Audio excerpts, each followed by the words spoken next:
कोई भी ग्रस्त निखर ही नहीं सकता। सुख और दुख दोनों के जीवन को उसको समझना पड़ेगा।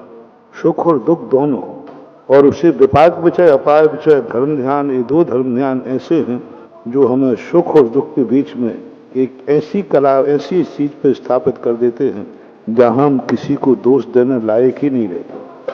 कितनी बढ़िया पंक्ति कही है, ये कर्म पूरब किए हैं खोटे, सहे क्यों ने जियरा, अति क्रोध अग्नि बुझाए प्राणी, शाम में जल ले। सबसे बड़ा दुख और सुख में समता भाव रखने की ये दो पंक्तियां सबसे बड़ी बात। हर्ष में फूलना नहीं, क्योंकि ये भी पुण्य का उदय है। एक रात में पुण्य खत्म हो जाता है। ज्यादा पुण्य का उदय आ जाए तो उछलना नहीं, फूल के कुप्पा नहीं होना।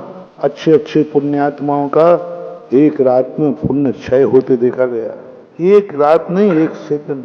एक सेकंड पहले एक ऑफिसर, IAS ऑफिसर AC में जा रहा है, राजस्थान की घटना, AC में जा रहा है, बिल्कुल एयर कंडीशन सब है।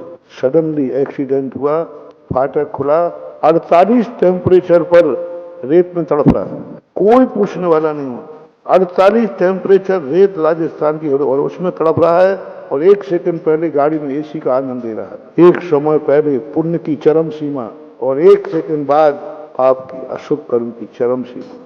इसलिए पुण्य पाप में ज्यादा नहीं करना। पुण्य पाप फल मांगी अरस दिल को मत भाई, यह पुद्गल पर जाए उपज बिन से फिर नहीं। पुण्य के उदय में एकदम मत फूलोगे, हम तो बात सब है। ये पुण्य एक समय में धराशायी हो सकता है, एक समय में हंसता हुए चेहरे पर आंसू की धारा बह सकती, और दुख आने पर ज्यादा खेद मत करो। अच्छे अच्छे दुखी लोगों के एक क्षण के बाद महान सुखी होते हुए भी देखे गए हैं। ये जो चिंतन है, यही हमारे लिए सुख और दुख की रेखाओं में आनंद के साथ जीना सिखाता है।